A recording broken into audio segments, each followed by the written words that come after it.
Women of Northwest Ohio Spotlights are made possible in part by a gift provided by Dr. Douglas and Suzanne Neckers, who recognize and celebrate the contributions of the area's important women. Grace Smith had come to Toledo for a summer job at the YWCA. After becoming the YWCA restaurant manager, she was encouraged to open her own establishment. The Cafeteria was a new concept for Americans in 1916 when she first opened the famous and fondly remembered Smith's Cafeteria. People found cafeterias fast and convenient. They liked selecting exactly what they wanted to eat.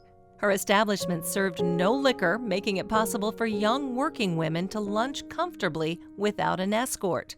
Grace paid the going wage, and her workers were unionized. She developed standardized recipes so that food tasted the same week to week and at all of her cafeterias. She also led other restaurants in serving Black patrons. She and a sister were founding members of the Ohio Restaurant Association, and in 1940, Grace was the first woman elected president of the National Restaurant Association.